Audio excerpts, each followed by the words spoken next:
If you're a genius with genius friends sitting in a dorm room, suddenly the world looks like a big, happy, open place if you can just get into that database.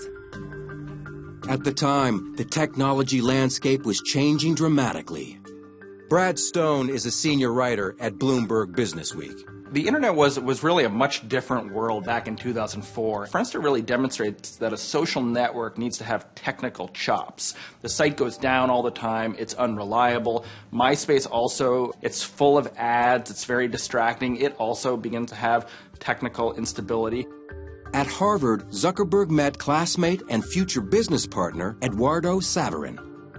Author Ben Mesrick is one of the few to have interviewed Saverin about the early days of Facebook. Eduardo met Mark Zuckerberg in an underground Jewish fraternity. The underground scene at Harvard, these were not really fun events. These were kind of strange little social settings, really bad parties, mostly all guys. And so Eduardo and Mark met in this scene, and they became friends pretty quickly because they were both kind of outsiders.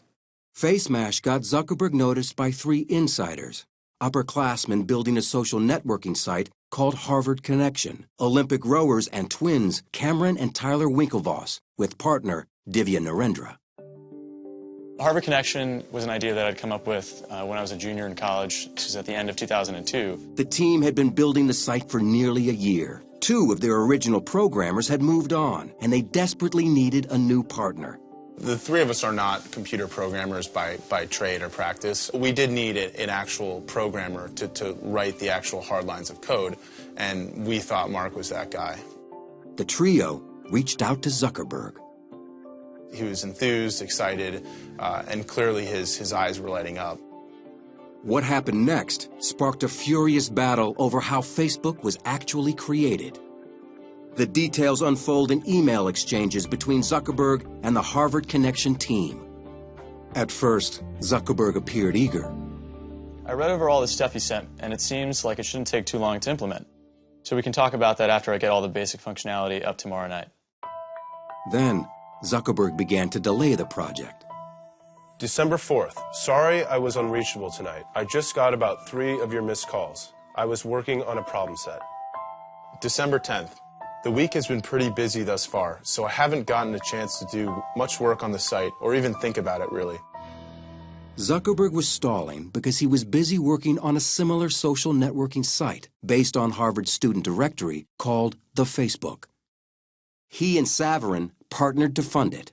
Mark came to him and said, you put up $1,000 and we'll launch this site. And, there were no contracts. These were just 2 kids in a dorm room, really. But that's where it started. Writer Nicholas Carlson interviewed more than a dozen people involved in the founding of Facebook and found instant messages retrieved from Zuckerberg's computer he said Zuckerberg sent to Saverin. According to Business Insider, the IM suggests Zuckerberg was deliberately misleading the Winklevoss twins.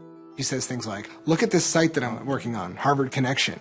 Haha, they made a mistake. They asked me to do it for them because I'm working on my own Facebook. We were always under the impression that Mark was working on HarvardConnection.com. There was never an indication from him that he could not do the work, didn't want to do the work, or was working on something identical on the side called the Facebook. When he met with the Winklevoss brothers the last time, he saw that he probably should tell them that he's been working on a competing product. He sort of conferred about it with friends. But in the end, he said, you know what I'm going to do? I'm going to blank them. I'm going to blank them in the ear. On February 4th, 2004, just as he was expected to complete work on their site, Zuckerberg and his friends instead launched the Facebook. The Winklevoss brothers and Narendra found out about it the same way nearly everyone else at Harvard did. It completely blindsided us. We definitely did not expect that. Mark wanted to have control over his own project. He saw that they were on to something cool, the Winklevoss brothers, but he saw that he could do something cooler. And so, 1, he wanted to control his own thing, and 2, if he's going to go against someone, he's going to crush them. And that's what he did. Mark Zuckerberg's new Harvard-based social networking site, the Facebook, was mired in controversy from the start. Just days after he launched it in February of 2004, the Winklevoss twins and Divya Narendra sent him a letter to cease and desist.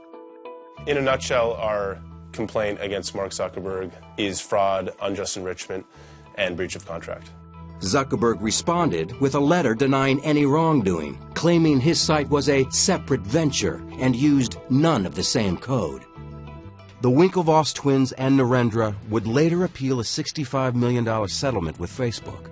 They lost in federal court, but that settlement could now be worth $200 million. But none of the vicious legal wrangling slowed the incredible momentum of the Facebook. At that point, my roommates were kind of like, this is pretty cool. Like, I bet this would work at other schools. So we launched it at Columbia, Yale, and Stanford. And within a couple of weeks, each of those three schools also had thousands of users who were like, all right, this is pretty sweet. Like, let's just go all out and see how many schools we can launch this at as quickly as possible. About this point in time, they started to take meetings with venture capitalists and with bigger advertisers, and this is all kind of Eduardo's doing. They got a pretty early deal with Visa, and they had a deal with American Express. They had a number of advertisers that came and went. Then record companies started getting interested, and they began to get some pretty good revenue from the music industry. Enter Sean Parker, who had his own connection to the music business. On a trip to New York, Zuckerberg and his partner, Eduardo Saverin, had dinner with the 24-year-old co-founder of Napster. A seasoned entrepreneur and a truly creative individual, an extraordinarily interesting person who had worked his way into a network in the Valley that is just to die for, particularly at that point. For Zuckerberg, Parker was a hero and a role model. Partner Saverin didn't agree. Eduardo did not think highly of Sean from the very beginning. He thought that Sean was a snake oil salesman, that they didn't need Sean, that Sean talked a big game but was living out of a duffel bag and had been kicked out of 2 companies. In the summer of 2004, with Saverin remaining on the East Coast, Zuckerberg left Harvard.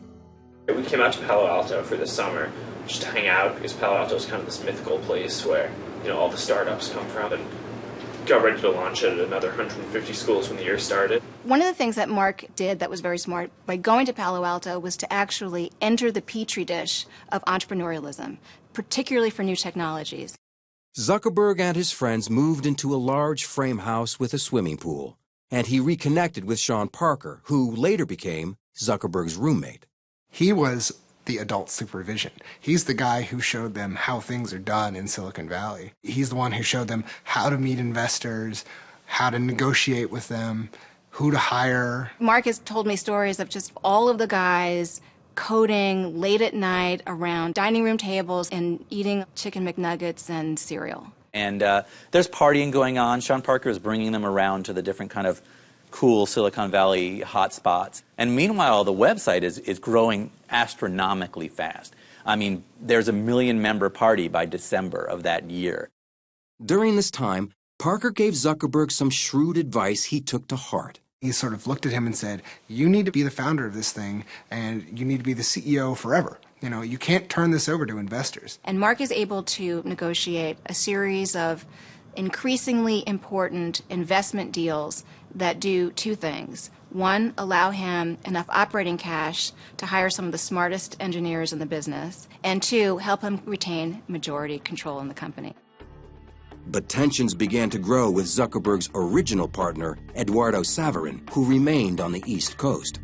Eduardo felt that, he was the business head of the company and he was no longer being treated that way. Mark and Sean were taking meetings all over California. They were meeting with venture capitalists, and they were kind of ignoring Eduardo. He retaliated.